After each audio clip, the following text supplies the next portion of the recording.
جی ناظرین، ایک بار پھر حاضر ہیں پروگرام عید غدیر اسپیشل کے اس آخری حصے میں، اور یہ سلسلہ وار پروگرام ہے۔ کل بھی اس کا پہلا حصہ آپ نے ملاحظہ کیا تھا، دوسرا پروگرام آج ہے، کل انشاءاللہ تیسرا پروگرام بھی ہوگا۔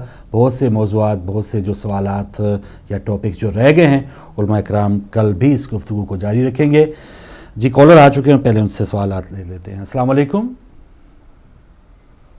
السلام علیکم۔ چلیں جا چکے ہیں، اگلے کالر آ چکے ہیں، ان سے بات کرتے ہیں۔ السلام علیکم۔ وعلیکم السلام۔ جی بسم اللہ۔ بول رہا ہوں واٹسپ سے۔ جی شکریہ۔ دانوں قبلت ہیں کی خدمت میں سلام عرض کرتا ہوں۔ ہم نے وہ پروگرام دیکھا ہے جسے تمسخرانہ انداز میں یہ کہہ کر بیان کیا جاتا تھا کہ مولا کے معنی غلام کے، تو ہم بھی یہ سوچتے تھے کہ جب اللہ کہتا اللہ مولا ہے حضور، تو معاذ اللہ یہ اس پہ جناب قبلہ عادل صاحب نے بات کر دی ہے۔ وہ غالب کا وہی شعر یاد آتا ہے، دیکھنا تقریر کی لذت کے جو اس نے کہا، میں نے یہ جانا کہ گویا یہی میرے دل میں ہے، میں وہ تو مطمئن ہو گیا ہوں۔ سوال یہ ہے 23 برس میں جو لوگ کہتے تھے حسبنا کتاب اللہ، وہ ایک لفظ مولا کا ترجمہ نہیں کر پائے، تو حضور کی ساری زندگی کی تشریح کیسے کریں گے؟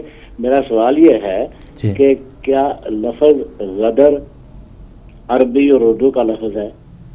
غدار کیا اسی سے مشتق ہے اور اس کا غدیر سے کوئی تعلق ہے؟ شاید اللہ تعالیٰ کے منشاء میں ہوگی، منشاء دی ہو کہ وہی اعلان وہیں کیا گیا اور وہی اس سے کیا کیا حالات پیدا ہوئے، یہ تعلق رکھتا ہے، یہ لفظ تعلق رکھتا ہے، تو کیا اس سے کہ اس کا غدیر سے کوئی تعلق ہے؟ بہت مہربانی۔ ٹھیک ہے، بہت شکریہ مقصود حسین سید صاحب آرفورٹ سے، آپ کا سوال بھی آ گیا ہے، اور ان سے اگلے کالر فی الحال نہیں ہیں۔ تو وہاں صاحب کا یور عباس صاحب کا سوال تھا کہ غدیر کا جو پیغام ہے، چل ایک کالر لے لیں پھر آخر میں سارے جوابات اکٹھے۔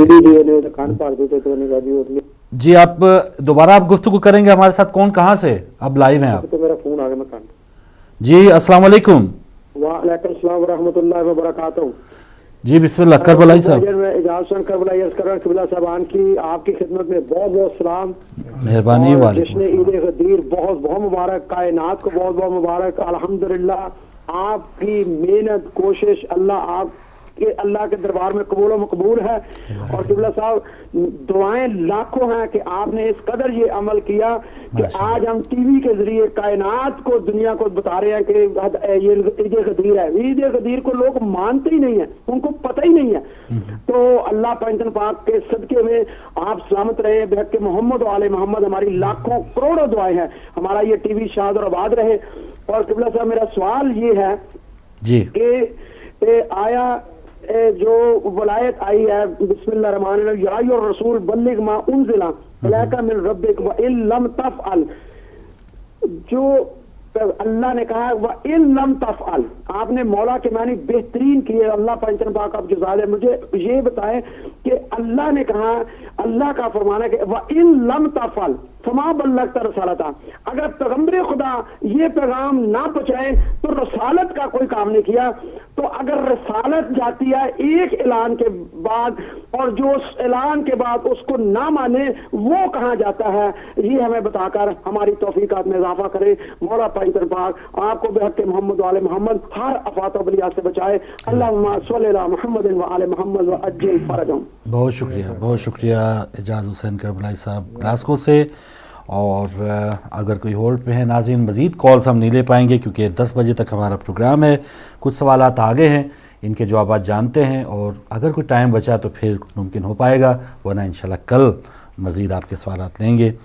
غیر عباس صاحب کا مولانا صاحب لوٹن سے کہ غدیر کے پیغام کی قدر جو ہے وہ لوگوں نے کیوں نہیں کی، اور عموماً دیکھا جاتا ہے ہدایت ٹی وی پہ یہ پروگرامز ہیں، دیگر شیعہ جگہوں پہ ہو رہے ہیں، امام بارگاہوں میں جشن ہوں گے، لیکن بھری ہوئی دنیا اتنے 56-57 ممالک میں غدیر کا پیغام، غدیر کے حوالے سے کوئی تقریبات، کوئی جشن، حالانکہ کتنے حوالہ جات آپ نے دیے ہیں کہ کہاں کہاں حوالے ہیں، اہل سنت بھائیوں کے ہاں بھی حوالہ جات ہیں، چھپایا کیوں گیا، یہ اس کی قدر کیوں نہیں کی گئی؟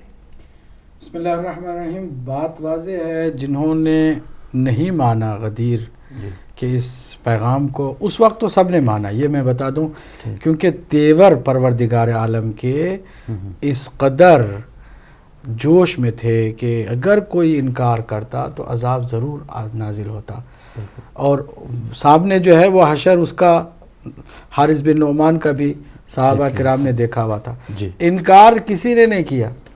بعد میں معنی بدل کر کے، جیسے کہ امام غزالی کی ہم نے کل عبارت پڑھ کے سنائی کہ انہوں نے کہا کہ ہوا و ہوس غالب آ گیا، اور جب یہ خواہشات انسان کی جو ہے وہ جوان ہوتی ہیں تو انسان اندھا ہو جاتا ہے، پھر وہ نہ کسی گناہ کے کرنے سے خوف کھاتا ہے، نہ کسی جرم کے ارتکاب سے اس کے ہاتھ لرزتے ہیں، بلکہ ہم نے دیکھا کہ اقتدار کے لیے باپ نے بیٹے کو مار ڈالا ہے، اور بیٹے نے باپ کو مار ڈالا ہے، اور بھائی نے بھائی کو مار ڈالا ہے۔ یہ اس قدر بری چیز ہے اور یہ خطرناک اقتدار کا نشہ ہے، جس کے نتیجے میں جنہوں نے بھلا کر کے اپنی دنیا آباد کرنے کی کوشش کی، انہوں نے ایک اور کام کیا کہ غدیر کے واقعے کو لوگوں کے ذہنوں سے دور رکھا۔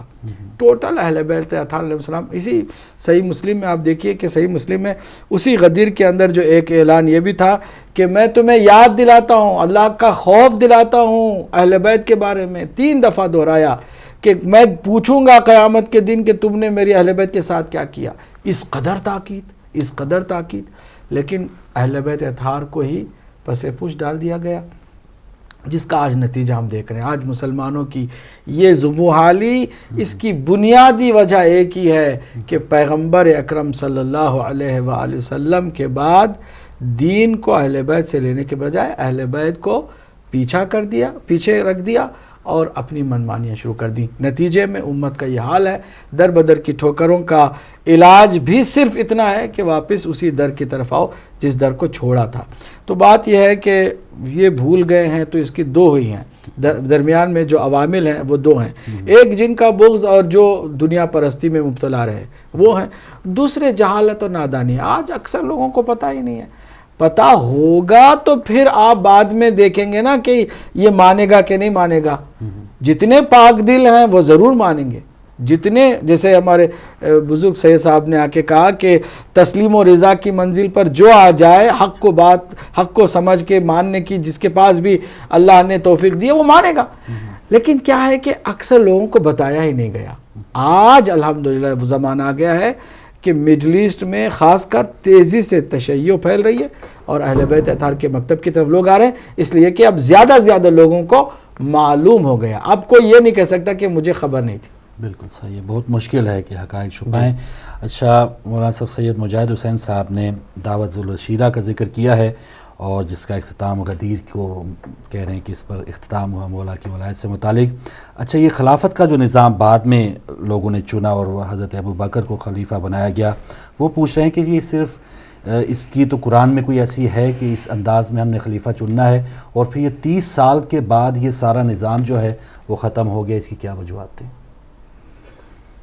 دیکھیں، بات اصل میں یہ ہے کہ یہ جو نظام ہے، خواہ اس کا تعلق عشیر سے ہے یا غدیر تک ہے، یہ سارے کا سارا نظام ہے نظام الہی، اور پیغمبر اسلام صلی اللہ علیہ وآلہ وسلم نے ایک مشن کو، یعنی اگر آپ دعوت ذوالعشیرہ کو دیکھیں، وانذر عشیرتک الاقربین، وہاں سے لے کر اور آ جائیں الیوم اکملت لکم دینکم، یہ اس قسم کی جو ہے نا وہ کنیکٹیوٹی ہے کہ اگر وہاں پہ بھی دیکھیں تو پیغام وہاں پہ بھی وہی ولایت کا ہے۔ ایسا نہیں ہے کہ وہاں پہ دعوت ذوالعشیرہ میں پیغام ولایت کا نہیں ہے۔ خلافت ایک شعبہ ہے ولایت کا، یعنی کوئی ایک نئی چیز نہیں ہے اس کو، وہاں پہ یا وصایت کو کہا جائے تو ایک شعبہ ہے اسی ولایت کا ہے۔ دعوت ذوالعشیرہ سے لے کر غدیر تک جو نظام ہے، یہ نظام الہی ہے کہ جس کو کہتے ہیں خلافت الہیہ، یہ خلافت الہیہ کا حصہ ہے۔ اور یہاں پہ جو غدیر میں کہا گیا ہے کہ مولا، اور یہ ایک حسن ہوتا ہے عربی زبان میں، جو اس کی نزاکتوں سے واقف ہیں، اس کے سیاقوں سے واقف دیتے ہیں۔ عین کو بھی جب کہا جاتا ہے عین، تو اس کا مطلب جو ہے نا اس کے 70 معنی ہیں، لیکن جب کہتے ہیں عین باقیہ، رونے والی آنکھ، تو یہاں سے یہ مراد ہے، یہاں سے چشمہ مراد نہیں ہوتے۔ یا مثلا کہتے ہیں عین جاریہ، یعنی چلنے والے، تو وہاں سے وہ چشمہ مراد دیا جاتا ہے۔ یہاں پہ بھی اسی طرح ہے، اس سیاق کو، یعنی چونکہ جو قرآن اترا ہے یہ فصاحتوں اور بلاغتوں کے جھرمٹ میں اترا ہے، اس وجہ سے جو فصاحت اور بلاغت قرآن نے پیدا کی ہے وہ چیلنج آج تک موجود ہے.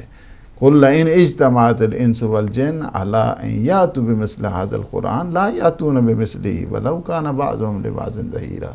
تم عربوں کیا ہو، اگر سارے کے سارے جن و انس بھی مل جائیں کہ ہم اس قرآن کا جواب لے کر آئیں تو وہ بھی اس قرآن کا جواب نہیں لا سکتے. یعنی کیا ہے کہ آپ اگر اس میں دیکھیں تو جو بھی سلسلہ ہے غدیر سے لے کر اور مثلا دعوت ذو العشیرہ سے لے کر غدیر تک چلا جائے، سارے کا سارا مولائیت کا نظام ہے.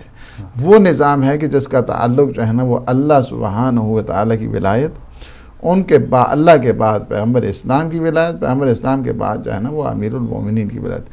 اب ایک مسئلہ جو آ گیا وہاں پہ، یعنی خود اس کانسیپٹ کی اتنی ضرورت ہے، آپ ذرا اس پہ توجہ کریں، اتنی ضرورت ہے کہ پیغمبر کے جنازہ پڑھا ہے تو پڑھا رہے، لیکن وہاں پہ جو ہے نا وہ ایجیٹیشن ہونا بہت ضروری ہے، چونکہ وہ ہے یعنی پیغمبر کو ان چیزوں کا نہیں پتا تھا اپنے وصال سے پہلے، اسی طرح چھوڑ گئے امت پر. اور یہ تو ایک اتنی بڑی تہمت ہے کہ جس کو انسان کبھی سوچ بھی نہیں سکتا ہے.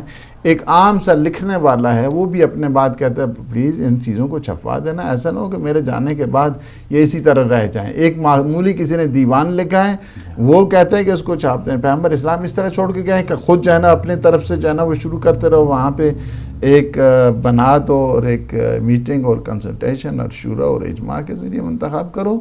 وہ جو خلافت ہے اس کا تعلق جو بھی ہو، ہم بات کرتے ہیں الہی اس نظام ولایت کی، الہی نظام خلافت کی، اور الہی نظام چونکہ بعض لفظوں کو اتنا بدنام کیا گیا جی، جس میں سے ایک لفظ خلیفہ ہے کہ ایک جو ہے نا وہ معمولی سے نا اس کو بھی جو ہے نا ہاں جی خلیفہ کہہ دیا. لیکن یہ جو نظام جس کی ہم بات کر رہے ہیں، نظام خلافت اور امامت اور ولایت، اس کا سلسلہ شروع ہوتا ہے امیر المومنین کے سلسلے میں اشیر سے اور غدیر تک. اس کا نظام اس دوسرے نظام سے کوئی ربط نہیں. بہت شکریہ مولانا صاحب. علی جان شاہ صاحب نے پروگرام پسند کیا ہے، اور ورد جیسے معنی مختلف الہ اور ولی کے معنی انہوں نے بات کی، حضرت کے معنی بھی بہت سے اس کے لیے جاتے ہیں. دعوت ذو العشیرہ کے حوالے سے ان کا یہی پوچھنا تھا کہ کیا سب چیزیں حضور صلی اللہ علیہ وسلم نے مکمل نہیں کی تھی، اعلان کر دیا گیا، لوگوں پہ کیسے اتنا بڑا جو کام ہے وہ چھوڑ دیا جاتا؟ کہ بات وہی ہے کہ پیغمبر اکرم صلی اللہ علیہ وسلم پر سب سے بڑا بہتان یہی ہے کہ کوئی یہ تصور کر لے کہ حضور نے اس دین کو لاوارث چھوڑ دیا جس دین کو قیامت تک چلنا ہے. کسی نبی کو بھی آنا نہیں ہے، کوئی نبی بھی نہیں آنے والا، کوئی نئی شریعت بھی آنے والی نہیں. قیامت تک جو دین چلنے والا ہے وہ دین بے سہارا ہے، کیونکہ حضور نے کسی کو اپنی طرف سے خلیفہ نہیں بنایا. اور اس کی فکر صحابہ کرام کو اتنی ہوئی ہے، جیسا بھی قبلہ نے فرمایا، غسل و کفن اور تدفین کا بھی انتظار نہیں کیا گیا اور سقیفہ میں پہنچ گیا، کیونکہ اتنا اہم کام تھا. اتنا اہم کام پیغمبر اکرم صلی اللہ علیہ وسلم کو خبر نہیں تھی اس کی. یہ بہت بڑا بہتان یہی ہے.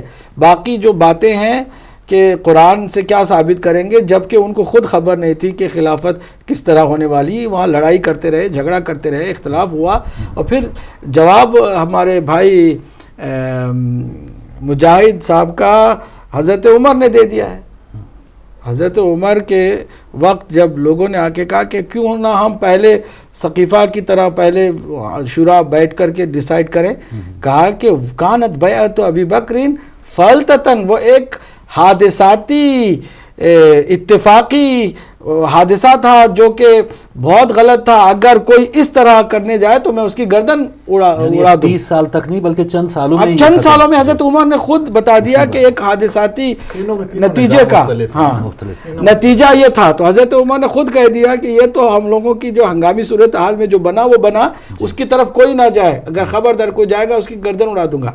اب ایسی صورت میں کون قرآن کی بات کر سکتا ہے؟ قرآن کی آیتیں قیامت تک چلنے والی آیتیں ہیں، قیامت تک ان آیتوں میں رہنمائی انسانوں کو ملنے والی ہے. یہاں تو مسئلہ وقتیہ تھا اور ہنگامی صورت تھی. خود حضرت عمر نے اس بات کی وضاحت کر دی. جزاک اللہ. دوسری بات یہ ہے کہ آپ دیکھیں حضرت آدم سے لے کر حضرت عیسیٰ ابن مریم تک چلے ہیں، کس نبی کا خلیفہ عوام نے بنایا، امت نے بنایا؟ بالکل صحیح، کسی بھی نہیں. یعنی کسی ایک نبی کا بتا دیں کہ لوگوں نے ایجیٹیشن کیا ہو، لوگوں نے شورا بنائی ہو، لوگوں نے اجماع کیا ہو کہ ہاں جی ہم فلاں نبی کا ہم سارے خلیفہ بناتے، کسی ایک نبی کا بتا دیں 1,24,000 انبیاء میں سے. جزاک اللہ.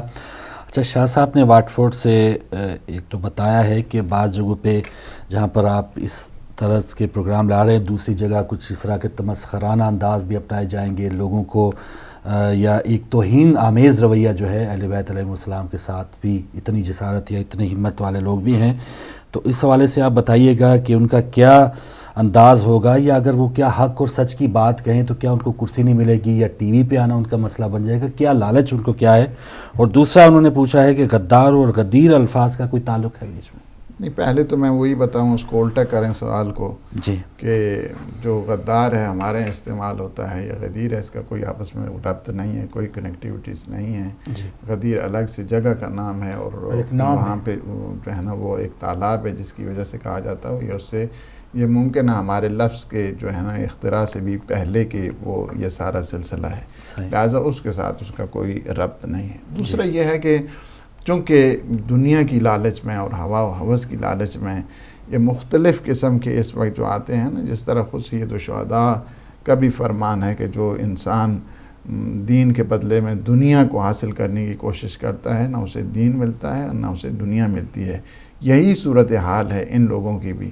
انہیں اگر یعنی چھوڑ کے ساری چیزوں کو تحقیق کی اس منزل پر آ جائیں، اور ان کے الفاظ جس طرح ہم دہرا رہے ہیں ہم سب کے، صحیح، ہمیں پتہ ہی سارے اہل سنت، صحیح، ہم ان کو اپریشیٹ بھی کرتے ہیں، اور اپریشیٹ اس لحاظ سے کرتے ہیں کہ بالکل انہوں نے حق بات کی.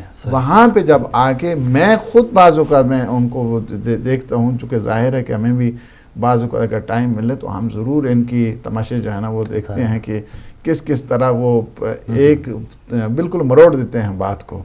اس دوران بھی تو یہ ایک قسم کی اس کو کہتے ہیں تحقیقی خیانت کے زمرے میں آتا ہے یہ بات. اس کا تعلق اس آئے ویل للمطففین کے زمرے میں آتا ہے. وہاں پہ فقط ناپ تول کی بات نہیں ہوتی ہے، ترازو کی وہاں پہ بات نہیں ہے، بلکہ علمی لحاظ کے ساتھ بھی اگر ایک حق بات ہے اس کو چھپا دینا، کتمان حق کرنا اور حق کو نہ بولنا، یہ بہت بڑا جو ہے نا وہ جرم ہے، گناہ کبیرہ میں اس کا شمار ہوتا ہے. لہٰذا انہیں اس طرح نہیں کرنا چاہیے. ان کا عقیدہ اپنا ہے، اس کو کوئی چھیڑنے والا نہیں ہے، لا اکراہ فی الدین، لیکن جو بات حقیقت ہے اس کو بتانا چاہیے انہیں. بالکل صحیح. بہت شکریہ اعجاز حسین کربلائی صاحب نے پروگرام پسند کیا. بہت شکریہ جو لوگ اس وقت پروگرام دیکھ رہے ہیں، جو دعائیں دے رہے ہیں. جو آیت ہے بلغ ما انزل، مولانا صاحب انہوں نے اس حوالے سے ذکر کیا ہے کہ رسالت کا کام بھی ولایت کے اعلان کے بغیر نامکمل قرار دیا جا رہا ہے. بات اس آیہ کریمہ میں اتنی واضح ہے، جی، پھر بھی نہیں معلوم کہ تحریف کرنے والے، معانی کی تحریف کرنے والے کس طرح رات کو سکون سے سو سکتے ہیں. کہ قرآن نے واضح لفظوں میں وَإِن لَمْ تَفْعَلْ، اگر تم نے یہ کام نہیں انجام دیا. کون سا کام؟ بلغ کا، یعنی جب تک کہ تم اس پیغام کو نہیں پہنچاؤ گے گویا تم نے کچھ بھی نہیں کیا. یعنی ساری رسالت کے تمام تر کارنامے کا انحصار اس ایک اعلان کے اوپر ہے. اگر وہ اعلان نہیں ہے تو سارا کارنامہ رسالت مآب صلی اللہ علیہ وسلم کا، جس کے نتیجے میں بھی دیگر تمام انبیاء کے کارنامے بھی کل عدم ہو جائیں گے. اس سے اندازہ لگائیے اس کی اہمیت کا. ظاہر سی بات ہے اگر کوئی سب کچھ تیار کرے اور اس کی حفاظت کا انتظام نہ کرے، برباد ہو جائے گا کہ نہیں ہو جائے گا. ایک باغ تیار کیا بہترین، بغیر رکھوالے کے چھوڑ دیا، تباہ ہو جائے گا کہ نہیں ہو جائے گا. باغ کے تباہ ہونے سے پہلے یہ جو باغ کا جو مالک ہوتا ہے وہ کہتا ہے کہ باغ بنانے والے، باغ تیار کرنے والے، اگر تو نے رکھوالے کا انتظام نہیں کیا تو گویا تم نے کچھ نہیں کیا، کیونکہ باغ اجڑ جائے گا، تمہارا سب کچھ ختم ہو جائے گا. یہ وَإِن لَمْ تَفْعَلْ فَمَا بَلَّغْتَ رِسَالَتَهُ، یہ اتنا دشمنان ولایت کو کھٹکتا ہے. یہی قرآن مجید کا فقرہ، آیت کا ایک ٹکڑا اتنا کھٹکتا ہے کہ اس سے آسانی سے وہ چپ چاپ گزر جاتے ہیں، اس پر زیادہ انسسٹ ہی نہیں کرتے. قرآن کی آیت ہے بھائی، علی کی دشمنی کیا تمہیں مجبور کریے کہ قرآن بھی چھوڑ دو؟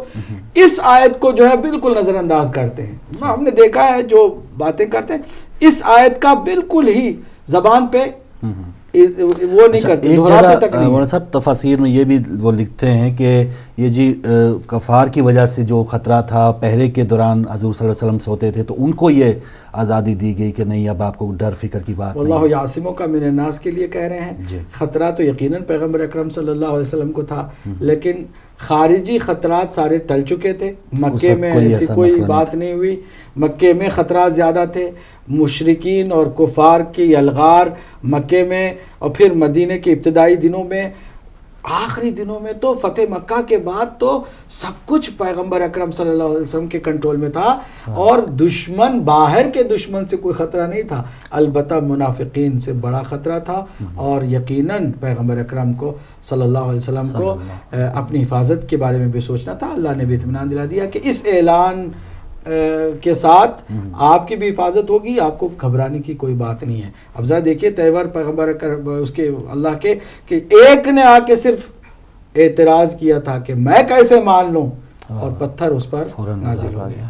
اچھا مولانا صاحب، آخر میں آپ نے چند اشعار بھی شاعری سے بھی لگاؤ ہے. کل میں خود طرز میں پڑھوں گا، لیکن آپ سے جی کل آپ ضرور پڑھیے گا. ہم چند شعر جو ہے اس پروگرام کے حوالے سے ہی ہیں، اگرچہ اظہار حقیقت کے ٹائم پہ کچھ شعر کہے تھے، اس کو مزید آگے ہم نے کیا ہے کہ قرآن و اہل بیت کے دامن کو تھام لو، پیغام ہدایت سے یہی سب کو ملا ہے. قرآن و اہل بیت کے دامن کو تھام لو، پیغام ہدایت سے یہی سب کو ملا ہے. معصوم ہے قرآن تو معصوم اہل بیت، دونوں سے ہدایت کا گلستان سجا ہے. دونوں سے ہدایت کا گلستان سجا ہے. حیدر کو چھوڑنے کا نتیجہ ہے تفرقہ. کل امام غزالی کی بھی ہم نے عبارت پڑھی نا کہ انہوں نے کہا کہ پہلا اختلاف آغاز ہو گیا وہیں سے، غدیر کے اعلان کے نہ ماننے سے پیدا ہوا. حیدر کو چھوڑنے کا نتیجہ ہے تفرقہ، امت کے اتحاد کا نسخہ تو ولا ہے. اپنا وسیع، دیکھیے نا ہم نے ساری باتیں جو کی وہ اس شعر میں ہم نے اس کو شامل کیا کہ اپنا وسیع کسی کو بنا کر نہ گئے تھے، اپنا وسیع کسی کو بنا کر نہ گئے تھے، محبوب کبریا پہ یہ بہتان بڑا ہے. یہ بہت بڑا بہتان ہے کہ کوئی کہے کہ پیغمبر نے کسی کو وسیع نہیں بنایا. بعثت کے پہلے روز سے روز غدیر تک، بعثت کے پہلے روز سے روز غدیر تک، حکم خدا سے صرف علی مولا بنا ہے. سبحان اللہ. حکم خدا سے صرف علی مولا بنا ہے. حکم خدا بھلا کے کسی کو بھی بنا لو، اپنا امام صرف علی شیر خدا ہے. عباس رب کا وعدہ ہے، حق پھیل جائے گا، بے خوف حقیقت کا جو اظہار ہوا ہے. سبحان اللہ. اللہم صلی علی محمد و آل محمد. جناب مولانا ڈاکٹر غلام حسین ندوی صاحب آپ کا، جناب مولانا سید عباس سعدی صاحب آپ کا بہت شکریہ. ناظرین آپ کا بہت شکریہ. آج دوسرا پروگرام تھا عید غدیر اسپیشل کا، اور مجھے امید ہے بہت سی گرہیں، بہت سے تالے ہمارے جو دلوں پہ لگے تھے وہ کھلے ہوں گے. مزید اگر تشنگی بچی ہے تو کل کا پروگرام بھی ضرور دیکھیے گا. کل جشن بھی ہے، تو خصوصی پروگراموں کا یہ سلسلہ کا آخری پروگرام کل لائیں گے دوبارہ. تب تک کے لیے اجازت دیجیے. اللہ حافظ.